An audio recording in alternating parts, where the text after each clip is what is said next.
This is the G Podcast, where we focus on family, friends, finances, freedom, and our future, and everything else. This is the G Podcast, and today we got a special guest, comedian, straight out of Wilmington, North Carolina. We got LouisTee in the building, and we getting right to it.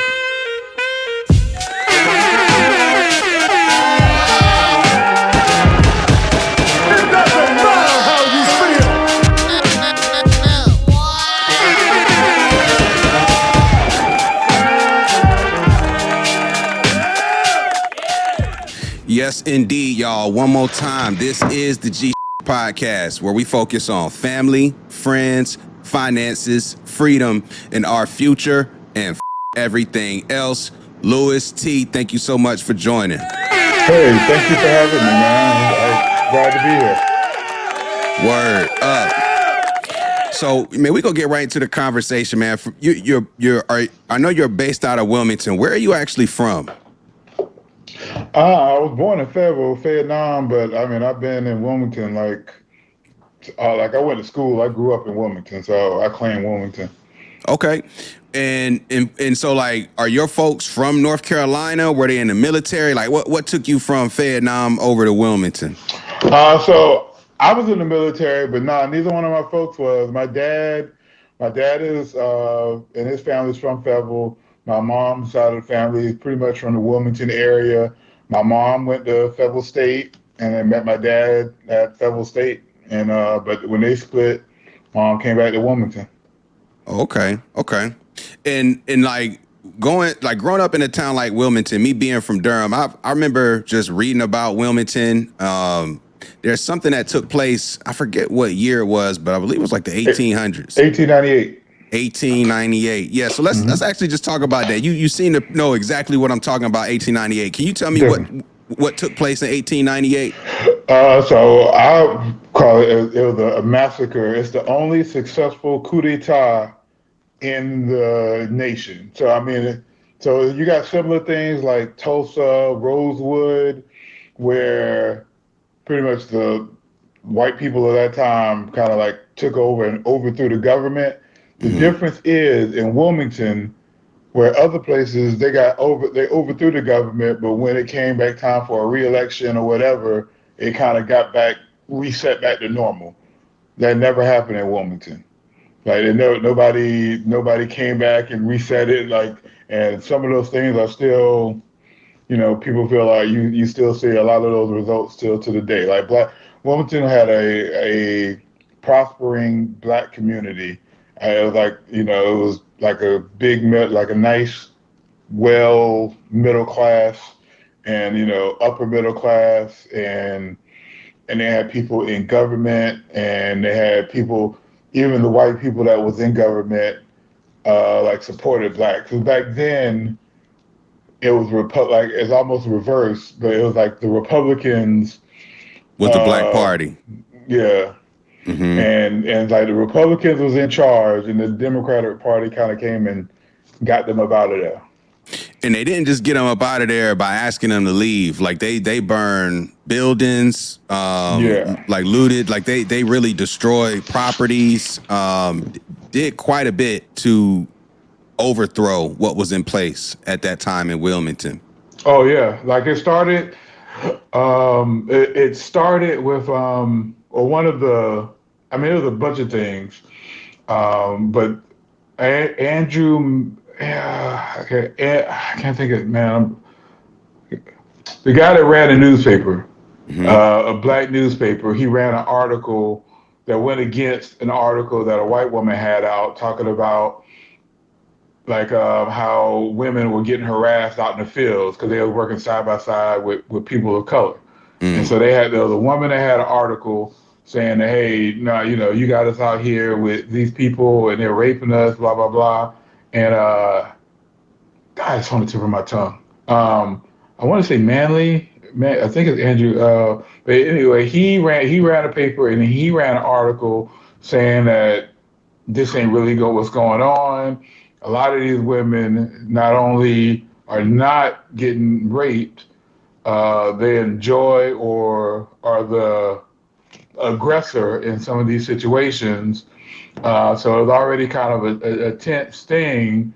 And now this is just my interpretation of the events, but there are people not from Wilmington that had money, kind of came in here, aggravated the people that didn't have money. They used that article and some other things to kind of instigate things and just kind of went from there. Another big instigator of it was Alexander's rival, which is the Star News, which is still in place in Wilmington today.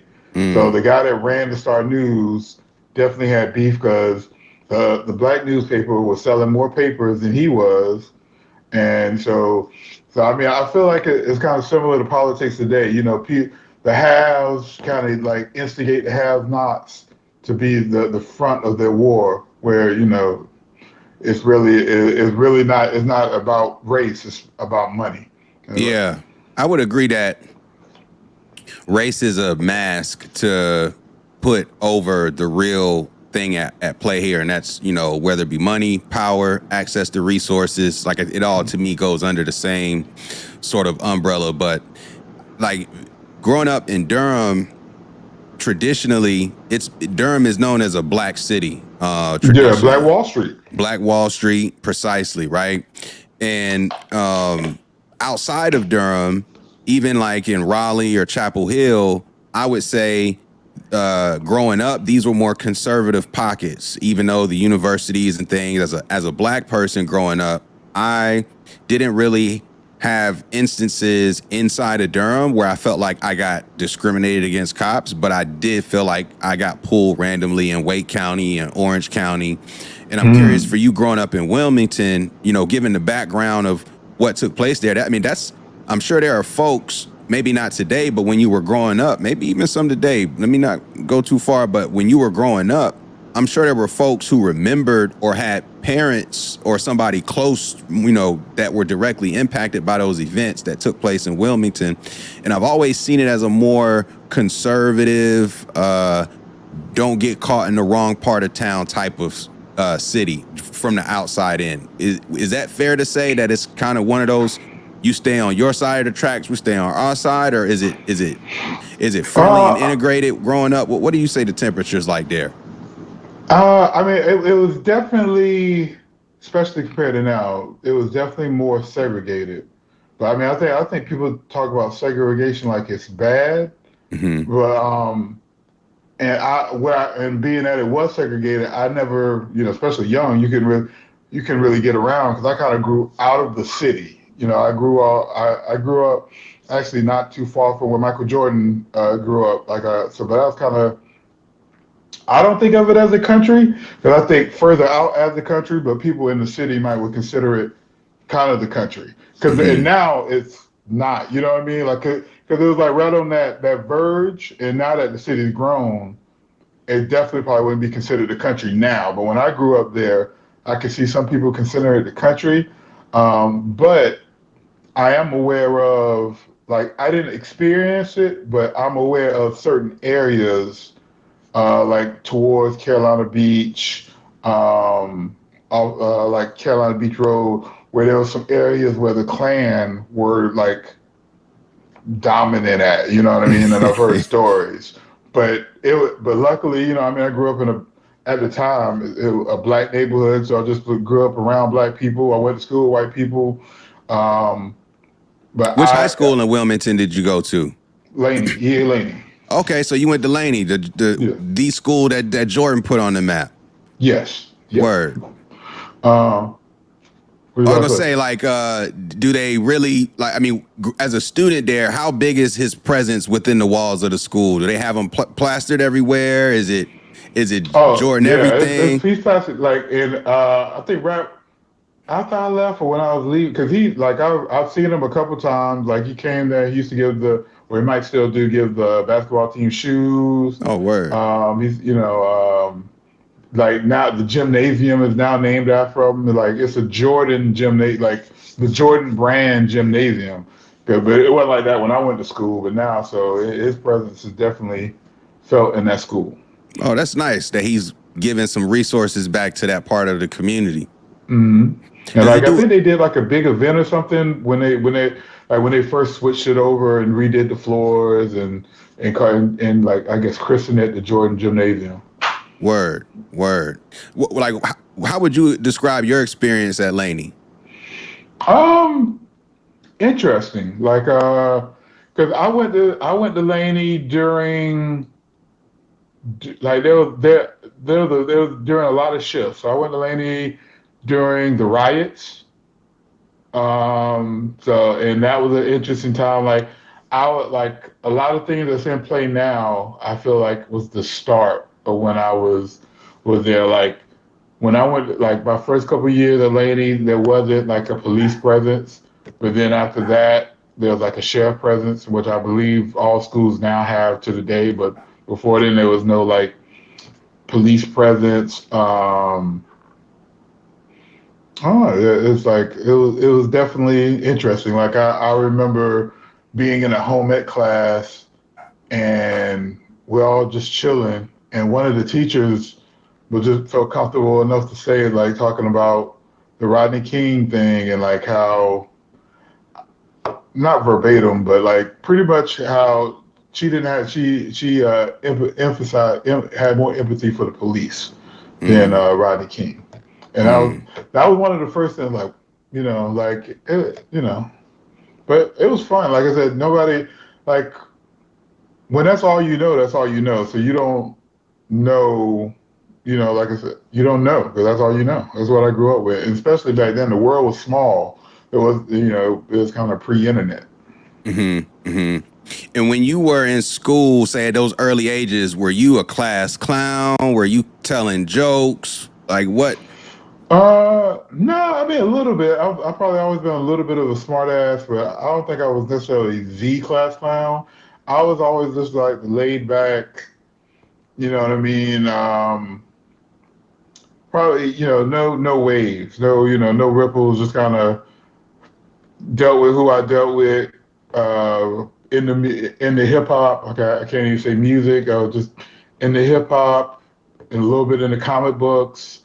That kind of thing. So I just kind of stuck to my own kind of thing. Okay. Because I would say I was always like,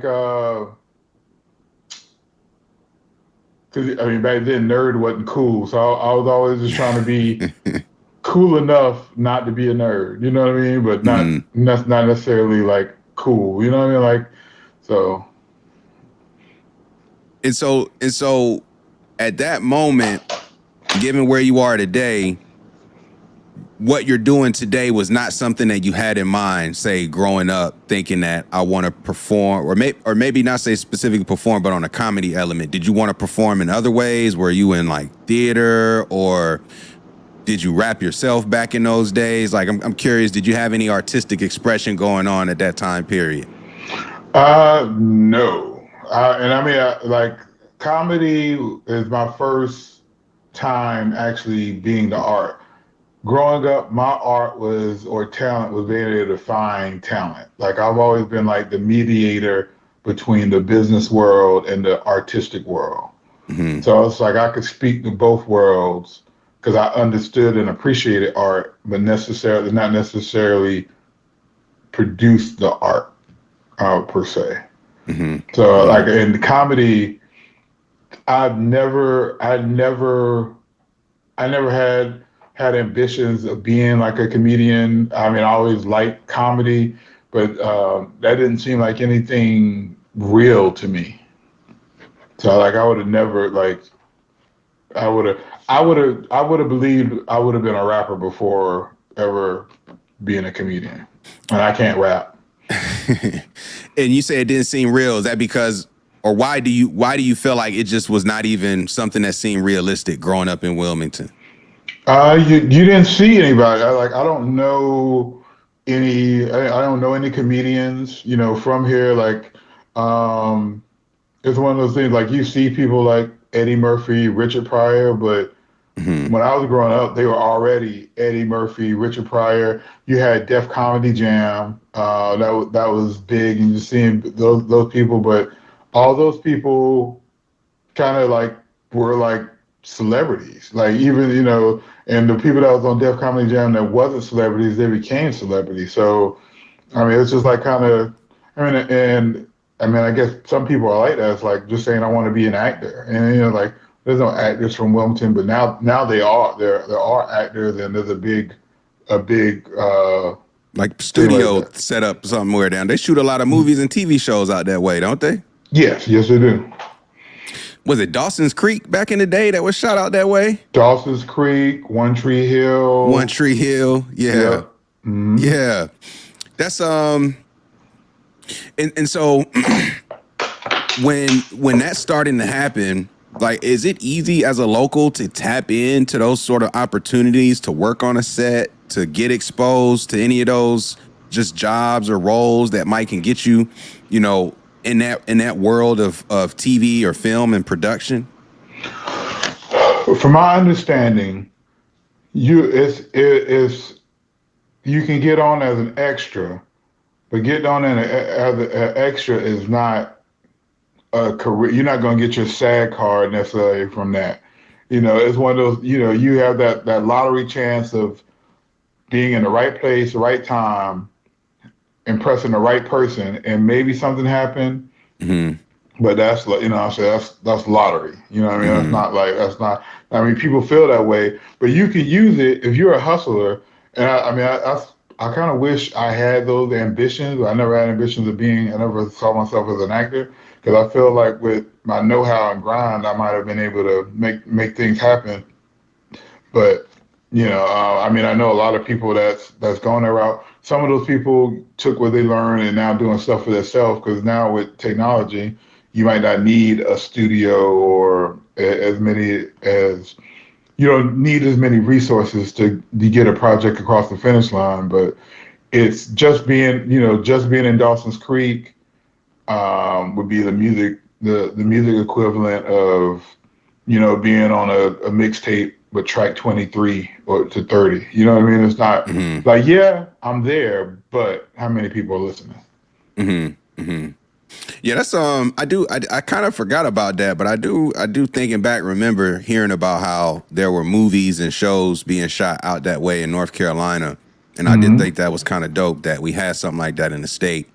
Like, did you do much because I talked to a guy on an episode. His name is George. He went to UNC Wilmington. He calls it UNC White. Yeah. But you know, he went to Hillside in Durham, went out to Wilmington, and that was a culture shock for him, you know, going out there. When you finished high school, did you leave Wilmington? Did you stay in Wilmington? What was kind of next after that for you? I stayed in Wilmington. I mean, I joined the National Guard my senior year of high school. So I mean, I kind of left for that, like well, my junior year going into my senior year. So after my senior year, I went down to Columbia, Fort Jackson for basic training, and then I went to Fort Lee, Virginia for my AIT training. But I mean, it was National Guard, so once I was done with that, I came back to Wilmington because we did our 1 week in a month, and then like in the summer, we did 2 weeks in the summer, and typically we'd either go to Fort Bragg or sometimes I went to a base in Alabama, Mississippi, that kind of thing. But I went to community college. I didn't like leave. You know, like I didn't have the aspirations of I liked Wilmington. I mean, but again, I guess it was one of those things that's what I knew. So it was like I didn't. Some people. I mean, but there was a lot of people, you know, there was a big exodus to like Atlanta or just the HBCUs. So, I mean, I know there was like other people that experienced things maybe different than me that forced them to leave, but I never had that urge. Like I probably have more of an urge to leave now than like when I was younger. Mm-hmm. Mm-hmm. Yeah, I talked about that on some prior episodes of just what exposure can do to the brain, and then because you've never seen it, you can't even imagine it. But then once you start seeing all types of things, you start imagining like, well, if that can happen, then what about this? Then what about that? And the brain starts going once you start getting exposed to different things. So like when you were trying to finish up school, did you have like an idea of what you say wanted to do as a professional at that period, or like what was your thoughts in terms of like how am I gonna make some bread? So I mean, high school just messed me up. I was in this marketing class, and I felt like it put me on the path that I originally started on. So You I said it was messed you up. originally well, I mean, it's just like it ain't messed me up, but it's like, and I mean, also parent influence, because I wanted to be in I was ironically telling the story last night, but I grew up and I wanted to be in marketing because there was a show called Who's the Boss, Mm-hmm. and the lead character was there. I was like, and then my mom told me that you can't do marketing because back then I think they just kind of like marketing and advertising was the same thing. Because she said you can't draw, Mm. like that, But anyway, so I took marketing classes. So in my marketing class, my teacher was like, you're a male, you're black, you will stand out to be a nurse. If you were the nurse, and they was like, yo, back, they start off like $20-something an hour. So I was like, man, you could go to school, do the 2-year thing. I was like, well, I could do this, and then I always wanted to work for myself. I was like, I feel like that's what I wanted to do. And I was like, but if I was like, I can do this, get some bread, and then invest in myself. Like even when I was young, like I remember talking to mom, like I wanted to do a food truck this was before food trucks were so popular. Mm-hmm. And I remember being in the military, and they had these things called roach coaches, which were essentially food trucks.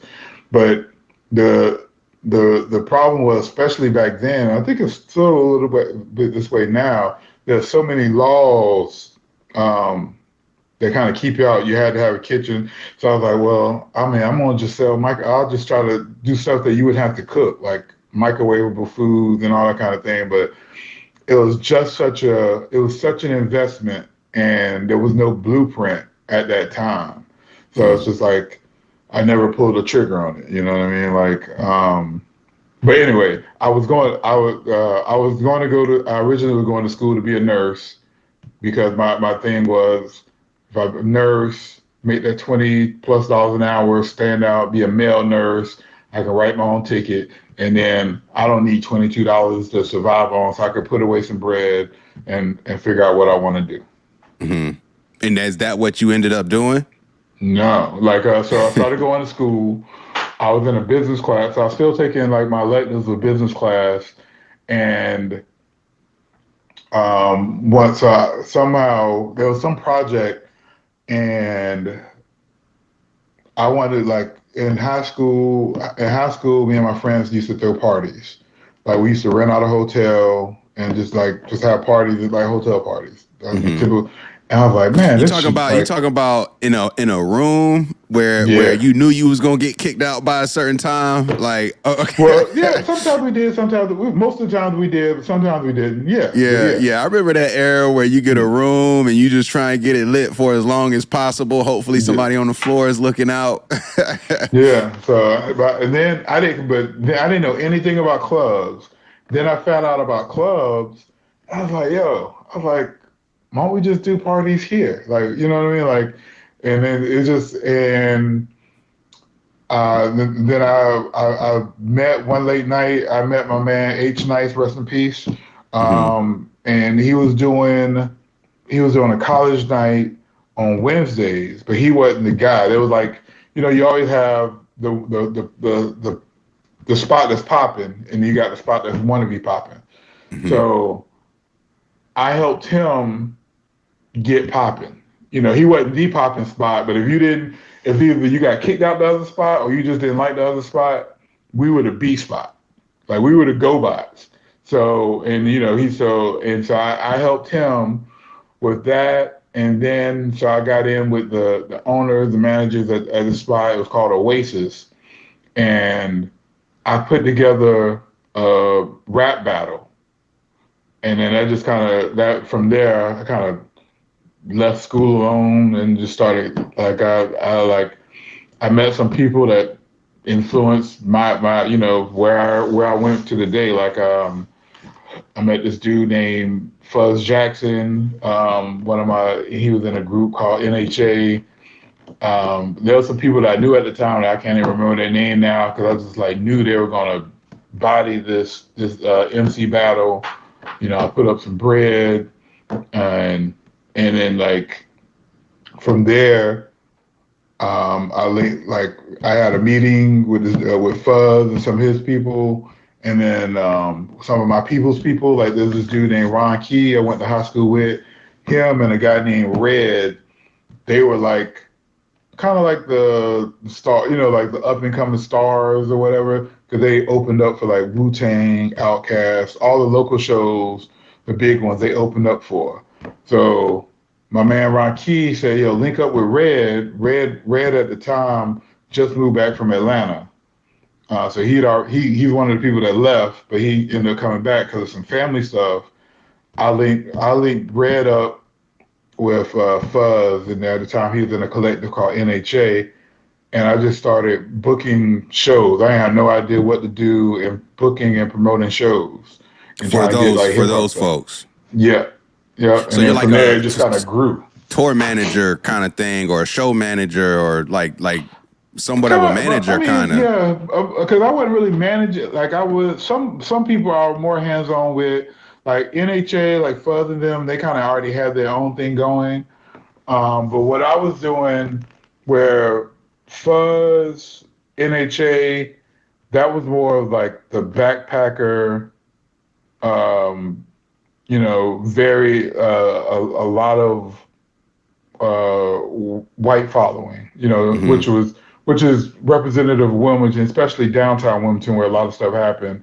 And Red. He was more. He was one of the precursors to a lot of like Southern hip hop now, but so Red was very North Carolina. It wasn't quite all the way south, but definitely was where NHA had that definitely had that New York influence. Even though a couple of them was from Georgia, but they were from Augusta. They wasn't from like Atlanta. So and other ones were from like North Carolina, but they were more, Little Brother, or what Little Brother would have been than P.D. Pablo. Mm-hmm. I feel what you mean. I feel exactly. I like how you worded that because, like how you said, North Carolina.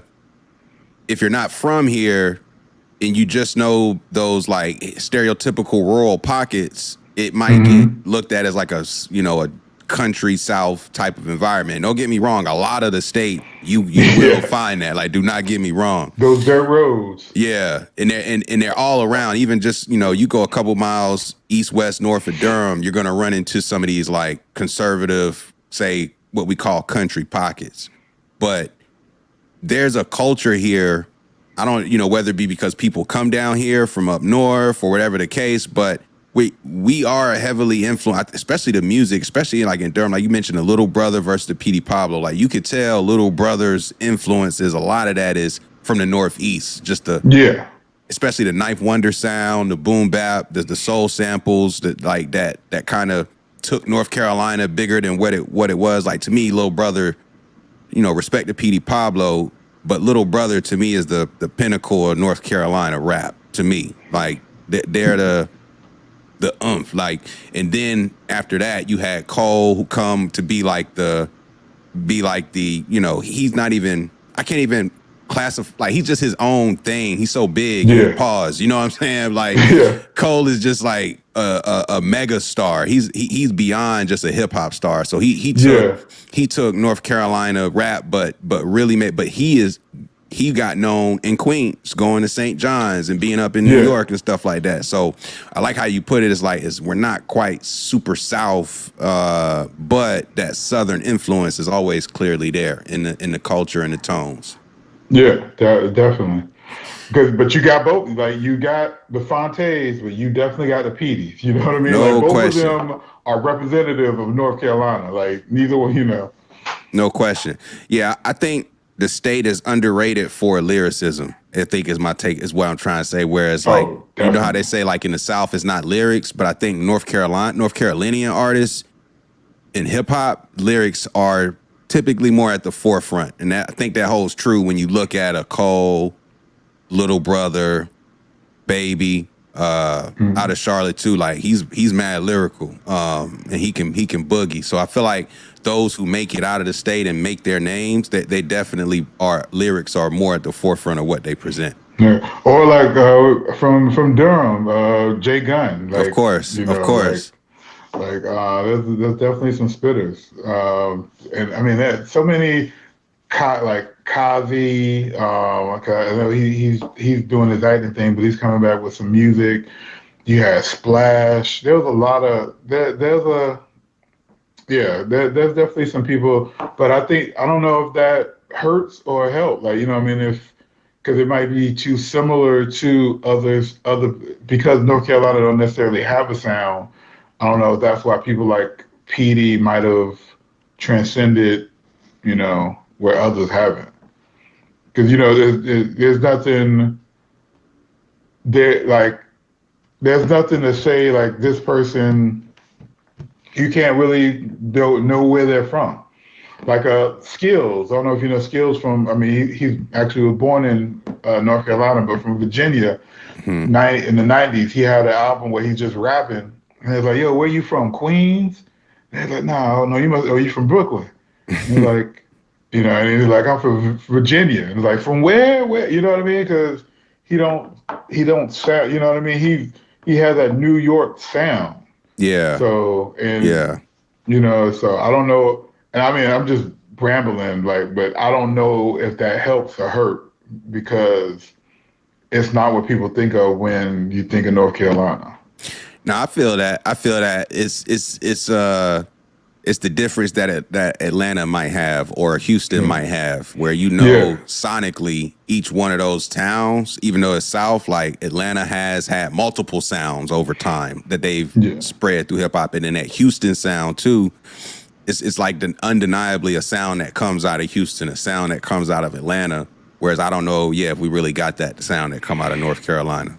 Yeah, because even the Baby, I would say like the Baby would be a Petey Pablo child, where J. Cole would be a Little Brother child, but the Baby don't sound like Petey.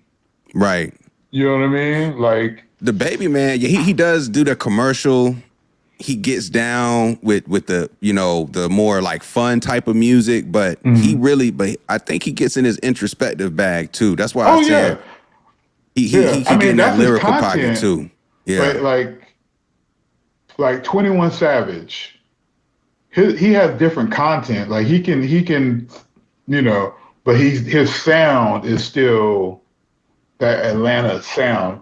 Like it's like no matter what you say, it's kind of, I'm not talking about necessarily what you say, it's kind of how you're saying it. Yeah, I feel what you're saying. You know what I mean? And I mean, like the Baby, you know, and he has that Southern drawl, and it's not overly Southern. Like I feel like the Baby probably more so than Petey. I feel like the Baby's somewhere in between, like a Petey, J. Cole, Little Brother. Yeah, Southern, but not necessarily country. You know what I mean? Like a little, well, like just a little. You know what I mean? Like, so that, like, he's a good representation of probably like a North Carolina sound. I would agree, and he definitely did have his own sound with at the beginning too. Like you knew it was a Baby song as soon as the beat dropped. Like you knew it was who was going to be on that joint.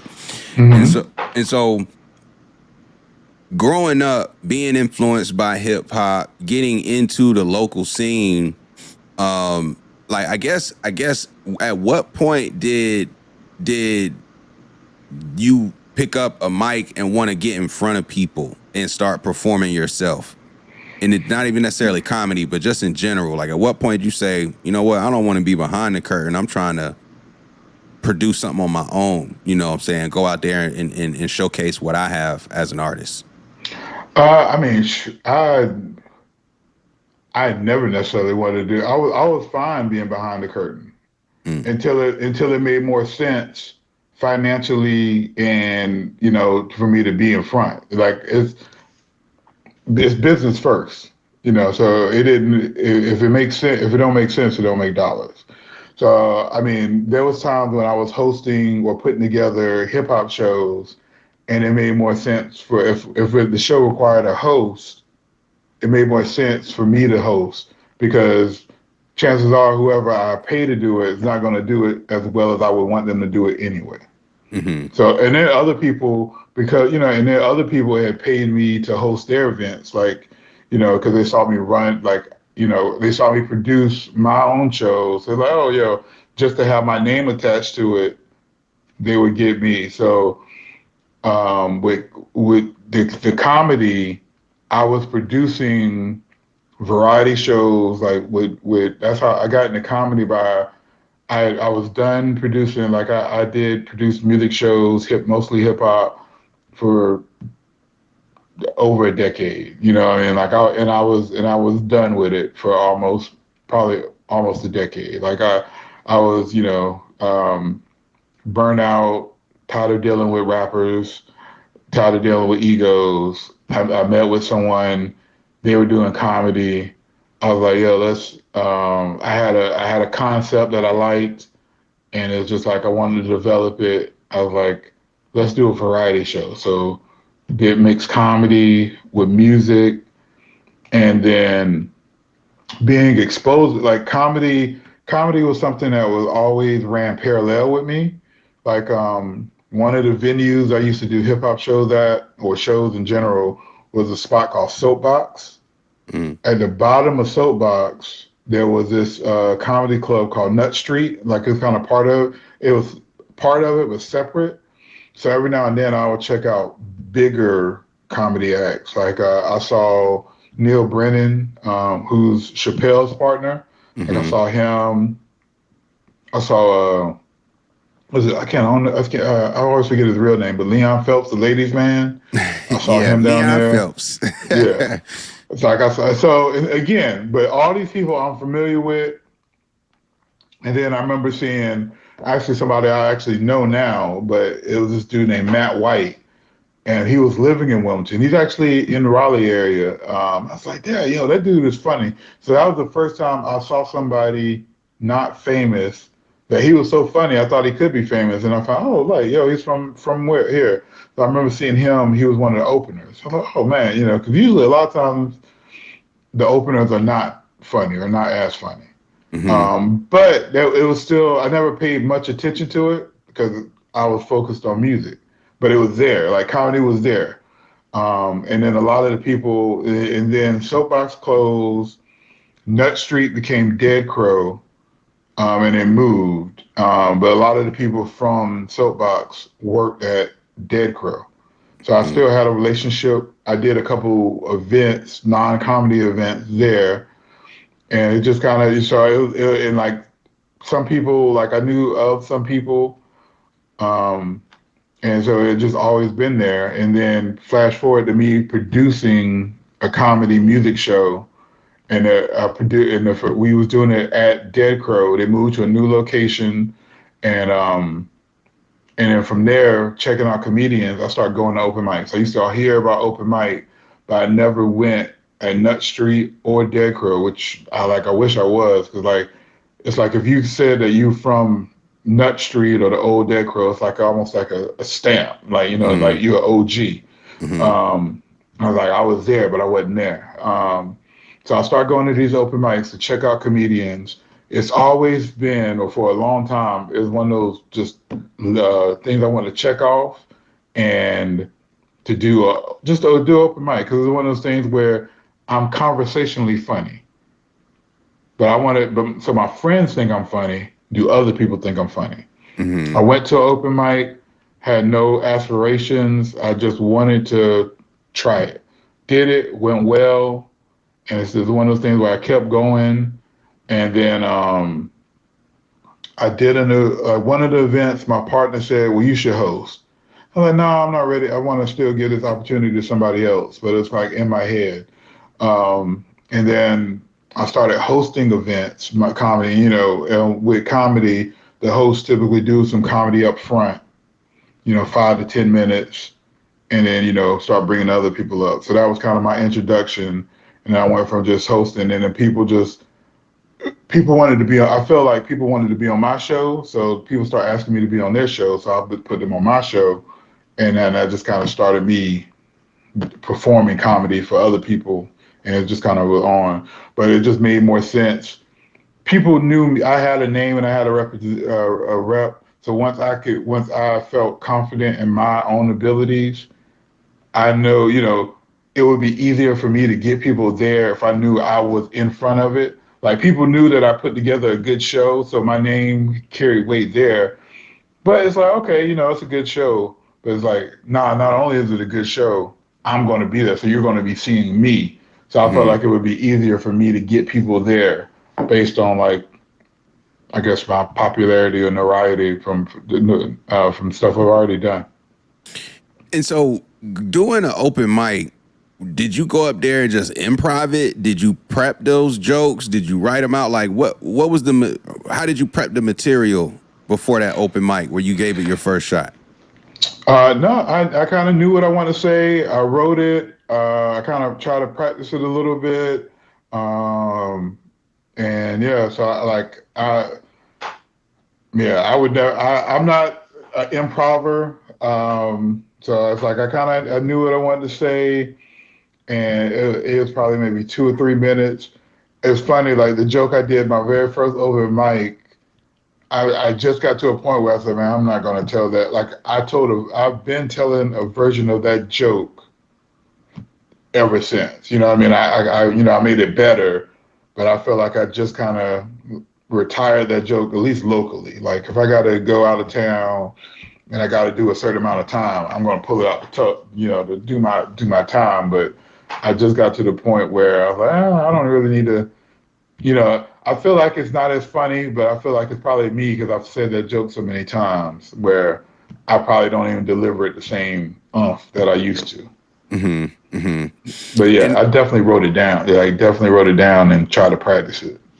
And like when you're writing it, you don't have any help on your first sort of go around. You just kind of doing what you think was best to prep for the set, if you will. You're not following no frameworks, looking at YouTube or anything like that. You just kind of doing what you think you need to do. Yeah, I mean, like there's people still try to like teach. There's people that teach comedy classes. There's people that try to tell me this and that, and I have no I had and have no training it's just like, I think this is funny.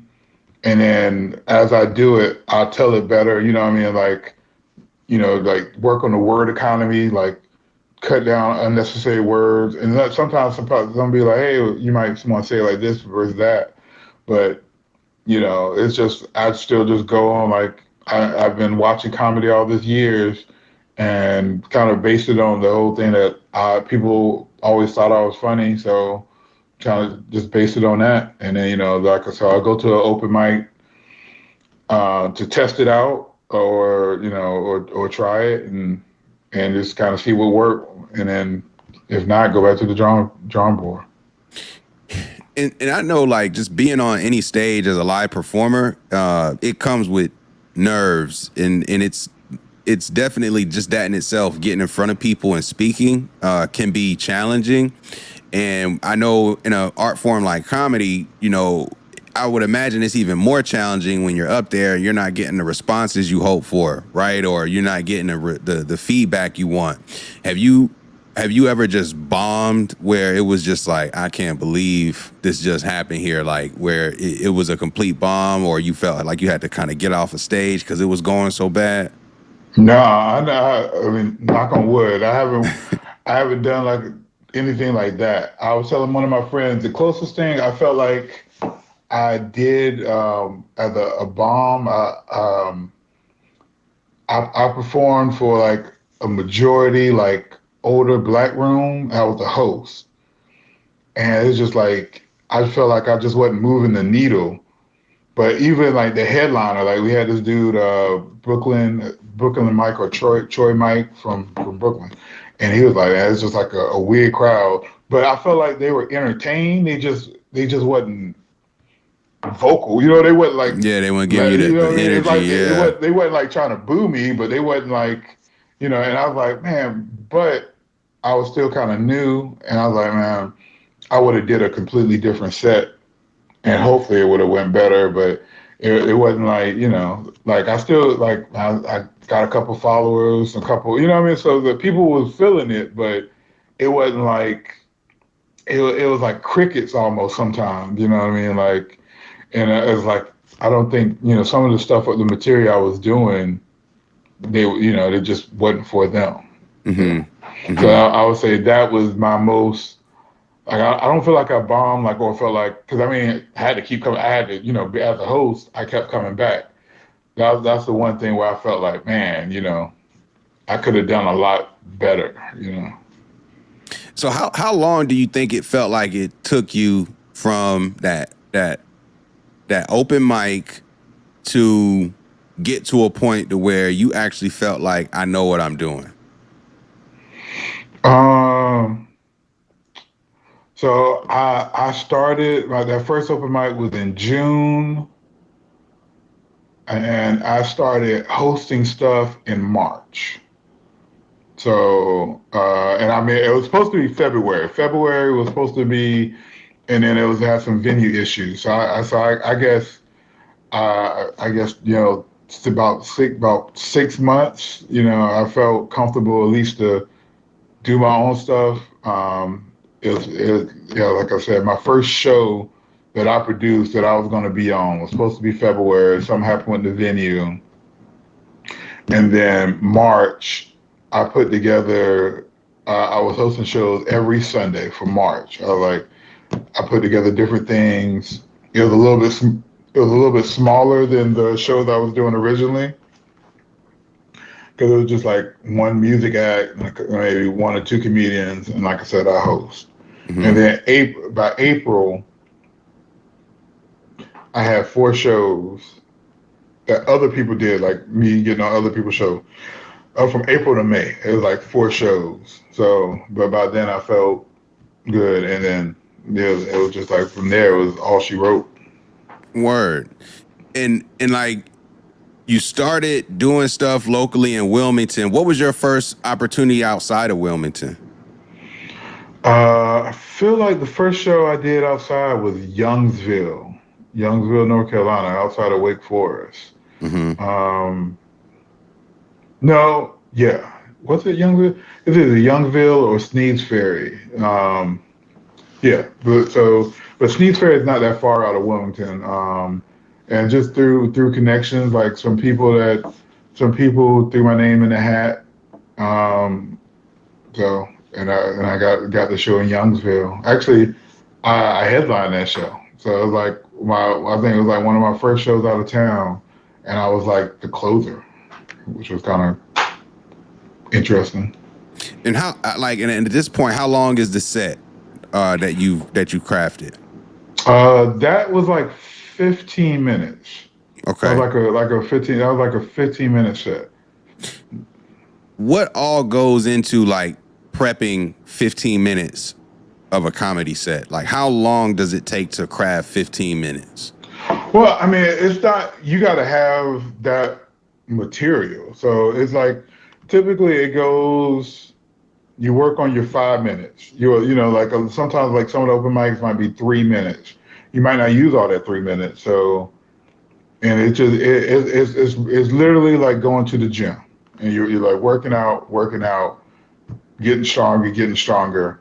But then the one thing is, like, I did up to like roughly about a 25+ minute set. Like I was doing 20s, and then it's like I stripped that 20+ set down to 10 minutes. I got rid of this, like, you know, I'm not doing this, and then I'm building it back up. You know, cause that's kind of, so it's like, so I'm like back up to, I would say, I mean, I could, you know, I mean, of course I could do 20, I've done it, but I would rather do 15. Depending on where it is, anything outside of Wilmington, I would rather just do 15 right now. But I'm building it up to where I have a solid 25 anywhere, you know, where anywhere. Mm-hmm. So you got to have that material, or unless you can do. There's some people that just can do crowd work, but depending on how the venue set up, I don't want to like rely on that. So I want to be able to know that, hey, I got this material or this, so I can switch it up, switch some stuff up where it'll work, and I can give you this solid 20-minute kind of thing. But I want to, like I said, I'm trying to, because like some of my material is specialized, like, and that's why, that's why I stripped a lot of stuff away. Like I used to do like a lot of blurred nerd material, like, and that's what I did that for that black room, and they don't get necessarily those references. So like I'm trying to do stuff where it will work anywhere. You know what I mean? It'll work most places. But then I'm also trying to work on stuff that is specialized, like because I would like to do, I work with CNS Comics, and I want to do more conventions, more cons, and where I do have like more. So it's kind of that trying to find that between that line. Mm-hmm. Yeah, I feel what you're saying. I remember I actually did a podcast with another comedian. Shout out to Quan Wiggins. He's from North Carolina, and now he's up in the New York City area doing comedy shows and things of that nature.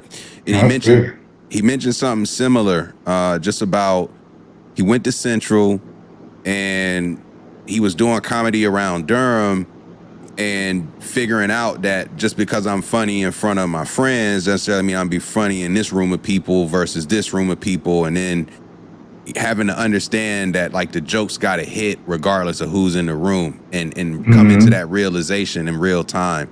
And you mentioned the CNS element. Like shout out to CNS Comics. How did that opportunity come about? Being able to work with those folks.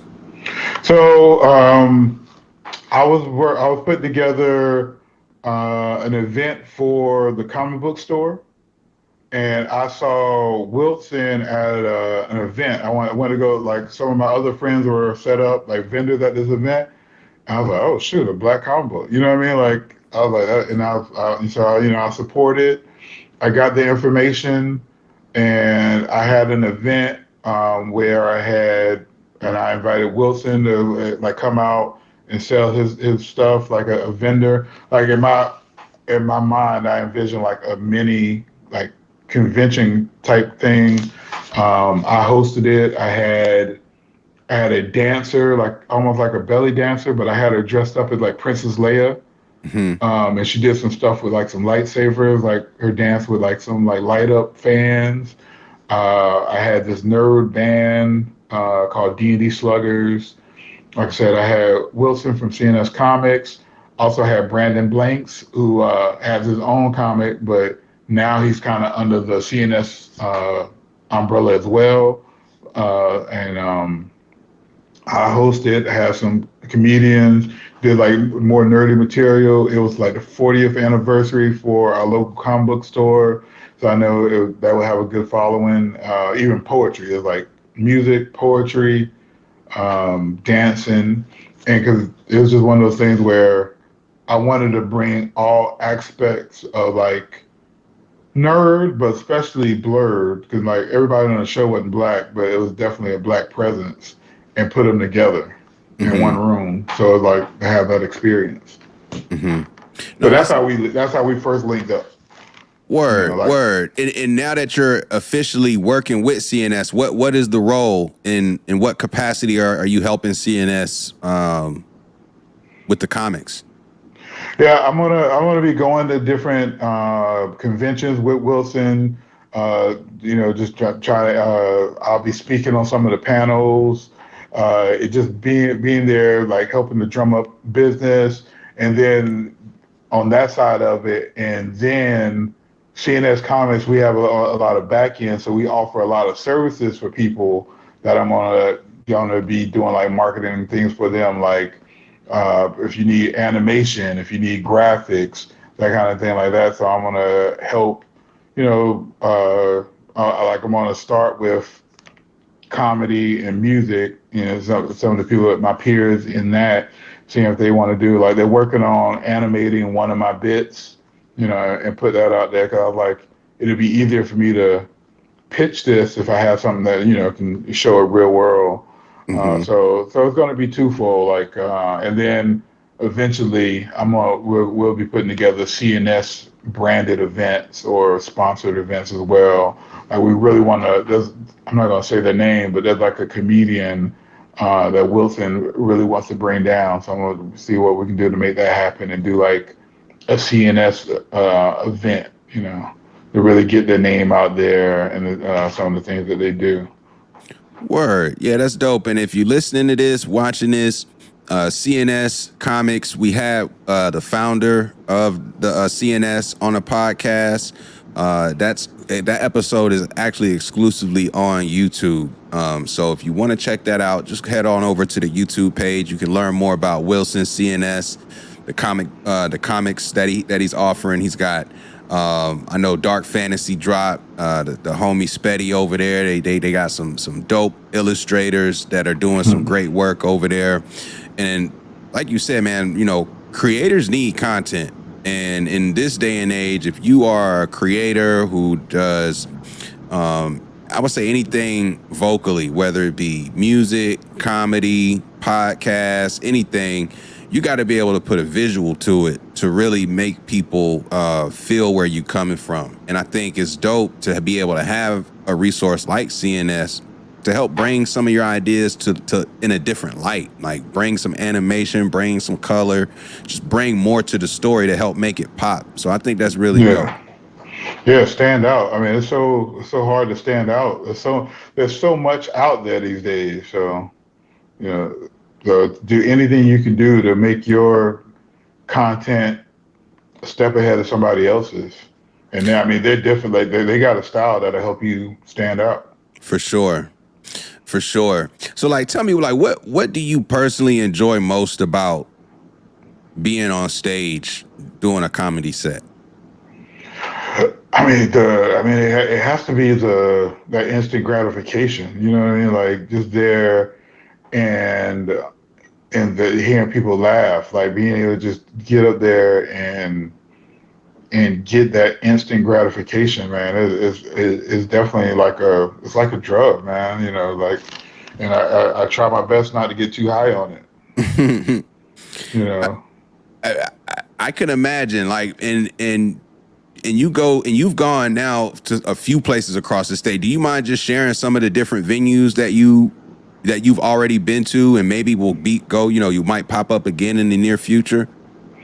Yeah. So outside of Wilmington, I've done like I'm trying to think of the name. So it's in Roseville. It's a yoga spot. It's a yoga and winery. So I've done Roseville, Saigon Restaurant in Charlotte.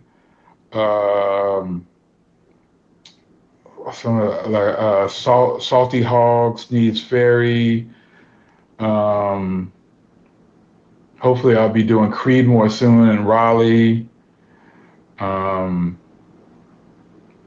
why am I drawing such a blank?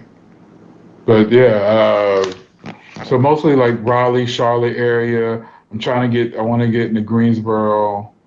And this, also I've done Cary. I've done Bull City Cider in Cary. I've done Bull City Cider in Durham. I've done Hops in Raleigh. So shout out to Kyrie. Kyrie booked a lot of those shows for me, and in those areas.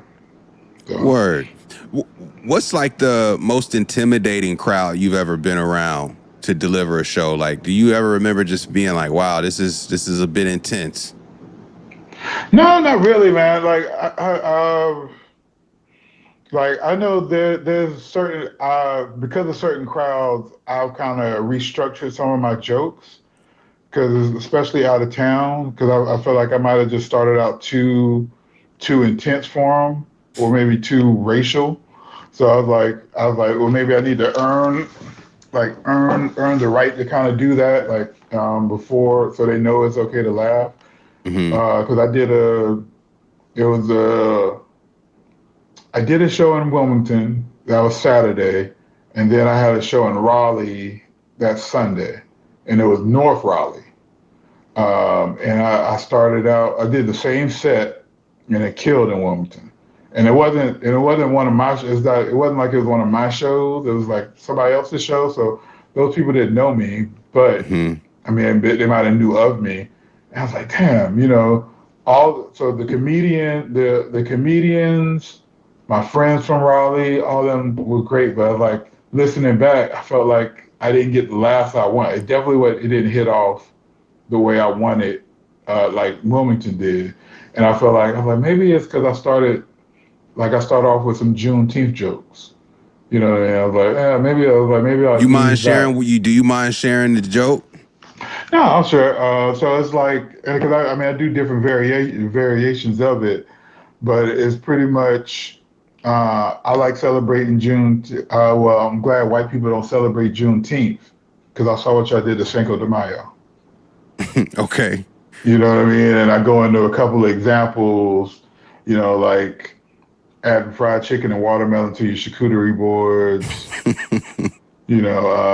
Get rid of your Doc Martens, get a fresh pair of Timbs. Patagonia, start making dashikis, that kind of, like that. So, and I was like, maybe that's just too like I'm coming off too strong too early. So like I talk about, I used to work customer service, tech support, and work from home. So that's something a lot of people can relate to. So I started, I put that further back, and I started with that. You know what I mean? And then later on, I'll get that. Like I ease it up. Like I'll start talking. I got a bit where I just talk about I got a diverse group of friends. Some use Cash App, some use Venmo, and that's people don't even realize. Some people realize people don't even realize that I'm talking about race when I say that. Because black people tend to use Cash App, white people tend to use Venmo. That is a fact. That is a fact. But even if you don't know that, it still works because it's still diverse because it's still two different systems. So it's like one of those. But it's but if you do get that, then it's still like prepping you. So I'm still working up to like the Juneteenth stuff. So would you say a lot of your comedy might have that close to the edge or edginess to it, where you're teetering some of these sensitive subjects like race throughout your sets? Not necessarily. My comedy is an extension of me. It's not necessarily me. Like sometimes it's just things that I might find funny or my experience. I'm what you call an observational comic. So it's things that I observe. But yeah, I do touch a lot on race. You know what I mean? Like it's like I like to come to the line. Like I have a bit where I was like, all wine matters. And then I'll pause and I'll say, especially the white ones.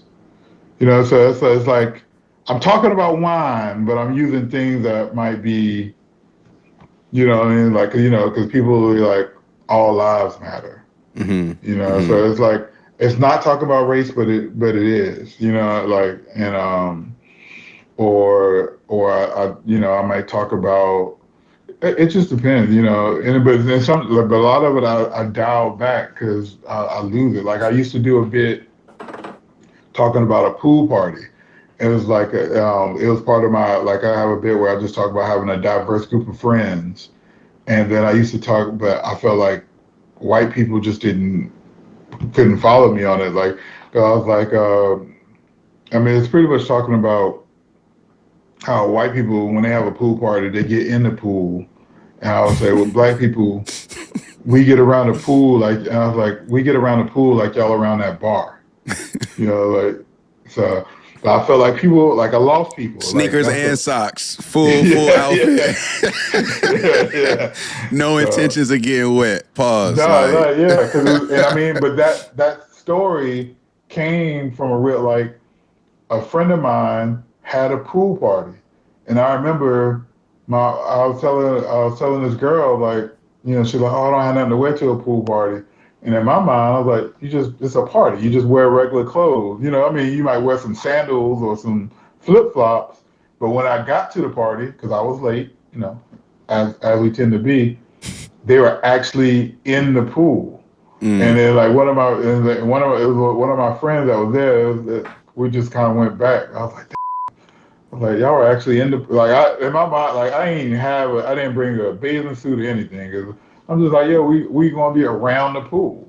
Mm-hmm. But, Mm-hmm. and even though this was like it was a diverse group. Like the person who throwing the party was black, but they hang around a good amount of white people. And I was like, oh, damn, y'all are actually in the pool. Like it didn't even dawn on me. To me, it's so funny to me that it didn't even dawn on me that they might be in the pool. Yeah. No, that's it. That is a fact. That is a fact. And it'll be hot as shit outside too. And you be thinking about getting in the pool. Like that is a fact.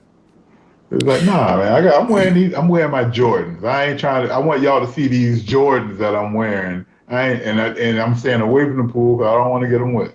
Mm-hmm. Mm-hmm. And outside of it, so like I appreciate you sharing some of the story. Like, and can you maybe speak about just like the reality of the grind of what you're doing, because you're independent, you're getting it from the mud, you're starting like around your hometown locally, starting to spread throughout the state. But I'm sure it's not easy to. I mean, you're getting in your own vehicle. I know they're flying you out private to these locations, traveling from, and you on the far east side of the state.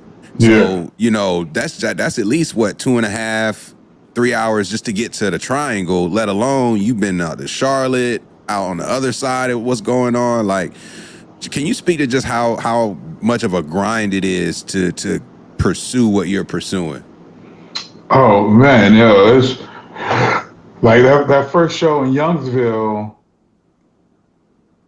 Like I didn't make any money. You know what I mean? Like so I drove the road. I drove out there. Luckily, shout out to my family. Shout out to my niece Brittany, my cousins. Um, I stayed in Fuquay, which I thought Fuquay. My sister told me Fuquay was a lot closer to Youngsville than it was. I probably would have been better off staying with one of my cousins in either Durham or Nightsdale. So I drove the Fuquay, then still had to drive an hour to Youngsville, which I was told that it was close. But anyway, like I did all that driving, except luckily I got a strong. One thing we didn't really touch on, but luckily I got a strong merch game because I used to have a clothing line, and so I made a couple dollars. Like a couple friends came out and they brought a couple shirts, but you know what I mean. Like for like, I didn't make any. There's been times where I've been to Durham, no money at all. You know what I mean? Like that's just a grind. But do you always travel with merch when you go and you do your shows? Is that something you try to make sure you always have?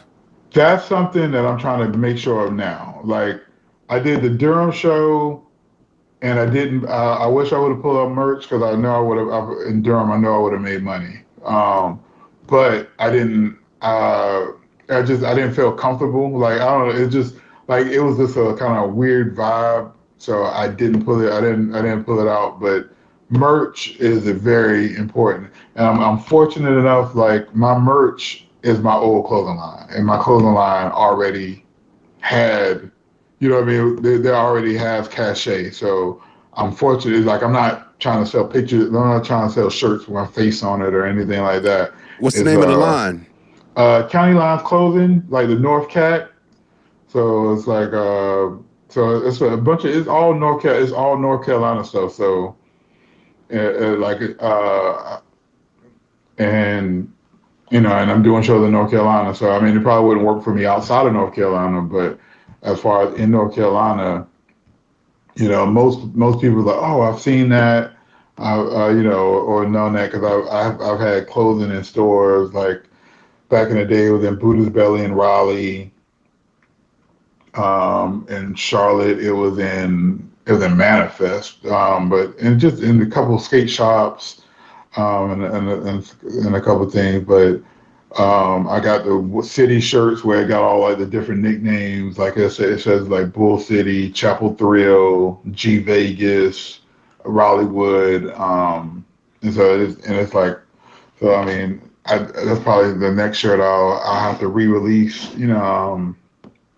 but right now I've been pushing like just the North Cac shirt that has like the North Face style logo, which I stopped doing because I had a cease and desist. Oh, way back in the day, so I stopped doing it. But it was like I'm not selling shirts in stores. Like back then I was like I was always trying to put stuff in stores, but I mean, if you're gonna show up at this brewery and try to catch me, good luck. You know what I mean? Right. Out the trunk with it. Yeah. But that's dope. I mean, so like it just like taking a step back, like you said in the beginning, you kind of always wanted to work for yourself. But what I respect is that you actually put in some work along the way. A lot of folks, wanting to work for yourself is one thing, but working for yourself is typically harder than working for other entities because you gotta own everything, from the product to the marketing to the operations to the payroll. Like you got to manage the whole gamut. And and like the fact that even before you got to the comedy, you were already grinding in a way where it's almost kind of setting you up for this. Low key is like you're establishing relationships, getting used to the idea of live shows and performances, what it takes to put these things on. And then all of a sudden that leads to you putting on your own shows, bringing in other people, and now people bring you out for those shows. Like, in a journey, you just never know what one thing is setting you up for.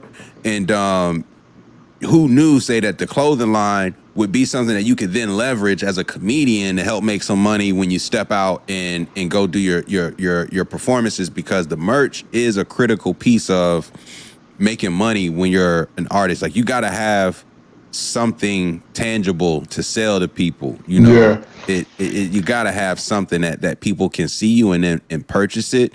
And do you sell it online, or is it just in person? It's just in person, and that's true, because I try. I always be thinking of marketing. So I did this. I won. Well, I placed third in a comedy competition, and I was like, So I took that audio and I put it on like a little vinyl, like a record, and I was like, trying to. I was like, I thought that would be a lot easier to sell than it was. Mm-hmm. So I was like, I thought that would be my merch, which is, I'm not mad about doing it because it's something cool to have. But you put it on a vinyl? Yeah, it's actually called like a lathe, but pretty much it's like a record. It plays on a record player. Mm-hmm. Is it one of those mini joints? Yeah, like a EP. It's like because it was like 8 minutes long. Mm-hmm. But I was like. But I did like 25 copies of it, and I'm selling that for $30. It's a lot easier to sell a $25 T-shirt or a $50 hoodie than it is a $25 to $30 record that people can't even listen to it. They don't even have the machine or the thing to play it. I definitely was like feeling myself, because I thought everybody's going to want a piece of this. Is like a part, which some people are, like my friends, and like they want that part of my history or whatever. But nobody. There's only been a few people that didn't personally know me to buy it. You know what I mean? So that was kind of a little bit humbling, but But man, everybody it's hard, man. Like anybody who's created anything, whether it be music, movies, I don't care what, paintings, it's hard to sell what you create. Like, I don't care what it is. Like, selling something that you create to somebody is not an easy thing to do. It is very difficult to get people to buy in or to purchase with their money something that you've created for multitude of reasons. But it's not an easy thing to do, for sure. Yeah. Especially, it's like, I just heard them jokes. You know what I mean? Like, so Like, I was like, but you don't want to take these jokes home with you, and so, I mean, I did, but they are streaming. So it's like I went. My little brother, who's also a hip hop artist, he helped his older brother out. So it's on all the different platforms, to stream. So it's like, okay, well, if you don't want to buy this, you can get it on your phone for free or whatever. So Yeah, when we release this, make sure I have I know you sent me over some info, but shoot me those links too, so I can include it for the listeners to check it out. Because I can put it right here in the description for those listening and watching. They just click and then boom, can get a feel for what you offer from a comedy okay, perspective. definitely, yeah. So it's on all. I have a link. It'll take you to whatever you use to stream it. YouTube, Apple, Spotify, all that. Word, Yeah. word. And I know we're in the 2024. I don't want to like timestamp what we're doing, but just like what can people expect from LouisTee in 2024? In 2024, man, like just more like my goal is to. I mean, right now I'm kind of. I guess I'm almost depending on the show. Like on bigger shows, I'm a opener or a host. Like a lot of people get me to host their events. But I'm trying to go from the host to the feature. So I'm like the guy that, not the headliner, but I might be the person you might see right before the headliner on a bigger show. Mm-hmm. So I mean that, and just more shows, trying to be consistent with the merch, trying to not be as, like I guess part of like a lot of people don't do what I do, and I'm like, to me it makes so much sense, but I guess everything is not common, because I was like, well, why aren't these other people doing it? So I was like, maybe I shouldn't be doing it, and it's like I don't want to offend, especially if I'm like an opener or a host for like a national. I've done a couple shows where I'm like hosting in for people, like a couple of people a lot of people that I work with are doing that Netflix is a joke festival. Word. Like James Davis, Irene too, Ariel, like a lot of those people. So they like, I was like, well, they're not doing it, but I just did a show and I broke out the merch table, and like I made more money from merch than I did from doing 4 shows. Like we did 2 shows Friday, 2 shows Saturday. I didn't break it out Friday because I was like, maybe I shouldn't. But I was like, right now I'm doing comedy pretty much full time. I'm like, I need this money. I can't be shy. Like I don't have a paycheck to fall back on. So I broke out the table and I made more money selling t-shirts and hoodies than I did, performing. So, No question. Yeah, man. I think you got to do it. I actually went and saw a comedy show at Raleigh Improv. Pretty nice venue out in Cary. And it was Tony Rock, and he killed it. I ain't even gonna lie to you. Tony Rock was funny as shit. Tony Rock, you killed that shit. I gotta say, he killed it at Raleigh Improv.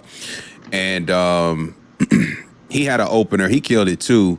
But they had some merch available afterward too. It wasn't a lot, but it was still some available. And I know even at that level, like why would it, like I feel like it's just a necessary, why wouldn't you offer that, right? Because people are out, especially at these venues, gonna have a few drinks, be feeling good, might be a little bit more inclined to say, you know what, that was dope. Let me take one of these joints just to support because they like what you're doing. Like that's one of the things is that there are a lot of folks out there who see what you're doing, like what you're doing, and will buy the merch, not even because they like the merch, just because they rock with you. And this is their opportunity to support what you're doing. So like create those opportunities for people to buy into you as a brand and everything you got going on. Oh, that's so true. I know some people that like, I might not even have their size or the color they wanted, but it's like, oh, let me get it anyway. I'll give it to somebody. I just want to, I want to support you. So, because I'm a likable guy. Why wouldn't you want to support me? Yeah, man. Hey, if you listening, we're gonna put LouisTee info in the description so y'all can tap in, follow on social media, be able to link up with him, and make sure you can listen wherever he's streaming. We're gonna start to kind of close things out, and I want to just ask you here, like from a comedy standpoint, like you said, you're doing it full time now. Excuse me, you're doing it full time now. Like, what do you like? If you have things your way, like what do you see as like the end game of what you're trying to create for yourself in this space? I know you mentioned trying to get to that feature, that headliner, but like, is this the thing you are trying to do full time for the rest, or is it setting you up for something else, like as another stepping stone? Like, what do you think this is gonna ultimately like lead you to as you keep putting in the work? I mean, I would like to do, I guess what's called like corporate type gigs. Not necessarily the clubs. I'm not necessarily trying to be the headliner, but I like especially specialized stuff. Like I would like to do conventions, like comic book conventions, where I can talk about nerdy stuff, or even businesses. Like so right now I'm trying to, as I build my set to be the feature, a lot of it is building where I do talk about working from home or doing customer service material.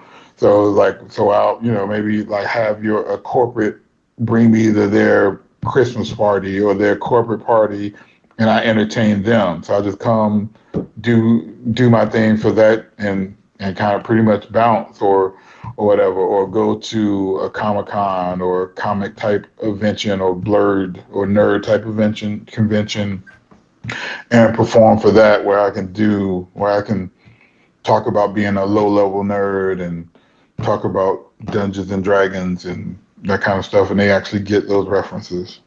Word.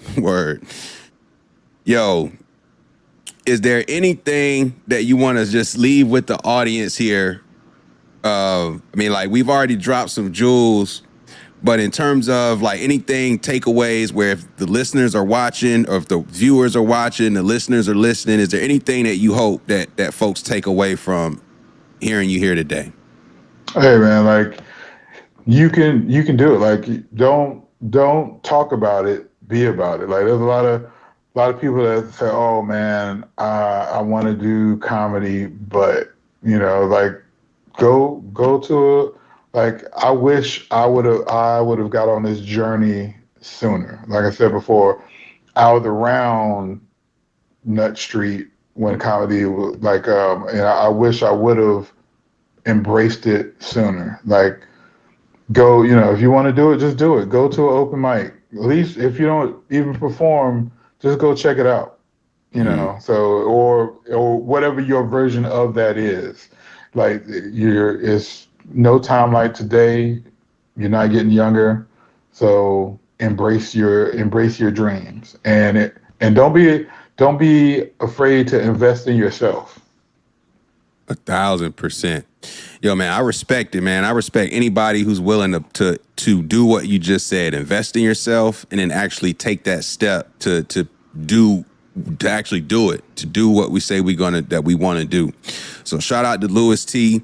This is the G podcast, where we focus on family, friends, finances, freedom, and our future, and everything else. This is the G podcast. I greatly appreciate y'all listening. Make sure you hit that subscribe button, follow on your favorite platform. We are out of here.